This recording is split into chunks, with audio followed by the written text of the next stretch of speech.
మరి సినిమా నిర్మాణం ఆలోచన ఎప్పుడు వచ్చింది ఆయనకి? నాన్నగారు 75 డాక్యుమెంటరీస్ తీశారు సార్. కాంగ్రెస్ 75 డాక్యుమెంటరీలు కాంగ్రెస్ పార్టీకి సంబంధించి. కాంగ్రెస్ పార్టీకి సంబంధించి ప్రైవేట్ గా కూడా తీశారు 75 డాక్యుమెంటరీస్.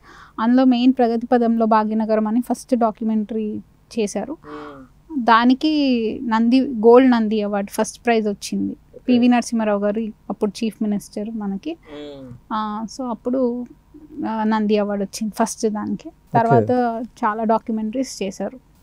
అలా 75 డాక్యుమెంటరీస్ అయ్యాక ఒక సినిమా తీయాలన్న ప్రయత్నంలో ఈ ఇళయరాజా గారు పరిచయం అవ్వడం. సో అలా పాటలు చేయించుకుని పెట్టుకున్నారు. ఇళయరాజా గారికి ఇది ఎన్నో సినిమా స్టార్టింగ్ లో? యాక్చువల్లీ ఈ సినిమా 4 years ఆగిందండి. ఆగింది, అవును. చాలా లేట్ అయింది. మ్యూజిక్ బయటకు వచ్చింది కానీ సినిమా ఆగిపోయింది. లీక్ అయిందా ముందు పాటలు? లీక్ అవడం కాదు, మా నాన్నగారు ఫస్ట్ పాటలు రిలీజ్ చేసేసారు. సినిమా కన్నా ముందు పాటలు అభినందన ఎల్పి రికార్డ్ ఎలా ఉంటుందంటే బ్లాక్ సెలౌట్ లో ఒక అబ్బాయి అమ్మాయి నిలిచి ఉంటారు అనమాట. హీరో హీరోయిన్ ఎవరు కనపడరు. షూటింగ్ జరగలేదు కానీ పాటలు ధైర్యంతో రిలీజ్ చేసేసారు.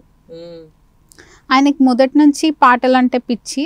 సో ఇళయరాజా గారు యాక్చువల్లీ అభినందనకి ఫస్ట్ పిక్చర్ ఆయన చెప్పుకోవాలి, బట్ ఏంటంటే రిలీజ్ అయినవి వేరే ఉన్నాయి. అసలు ఇళయరాజా గారికి ఫస్ట్ పిక్చర్ కి అభినందన చెప్పాల్సి వస్తుంది కానీ రిలీజ్ కాలేదు.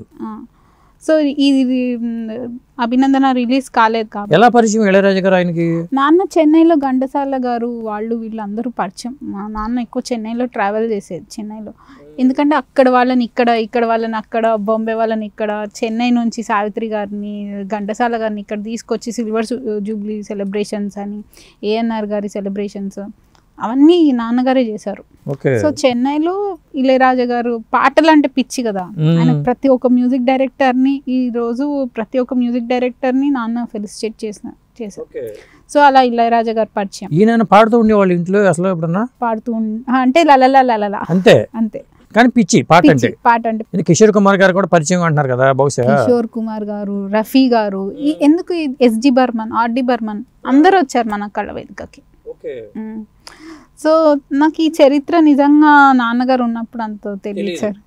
పోయాక ఆయన స్వయంగా రాసుకున్నవి నా దగ్గర ప్రూఫ్స్ ఉన్నాయి. ఏం రాశారు? ఎవరెవరు వచ్చారు, ఎంఎస్ సుబ్బలక్ష్మి గారు అని ఎవరెవరు వచ్చారు, నేను ఎవరెవరికి సన్మానం చేశాను, ఆ ప్రూఫ్స్ అన్నీ నా దగ్గర ఉన్నాయి. అండ్ ఇంకోటి ఫొటోస్ ఉన్నాయి, నాన్న రాసిన ఉన్నాయి. తర్వాత ఫస్ట్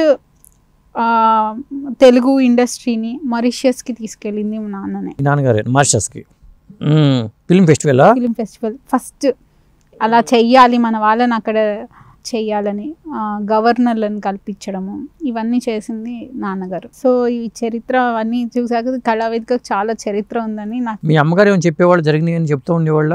అమ్మ చెప్తారు కానీ అమ్మ కంటే ఎక్కువ నా దగ్గర నాన్నగారి ప్రూఫ్స్ ఎక్కువ ఇంట్లో ఉన్నాయి. 73,000 ఫొటోస్ ఉన్నాయి సార్. అవి నాకు స్కాన్ చేసి పెట్టుకోవడానికి ఒక 6-7 months పట్టింది. మొత్తం స్కాన్ చేసేసారు? అన్ని స్కాన్ చేశాను. స్కాన్ చేసి హార్డ్ డిస్క్ లో సేవ్ చేసుకున్నాను.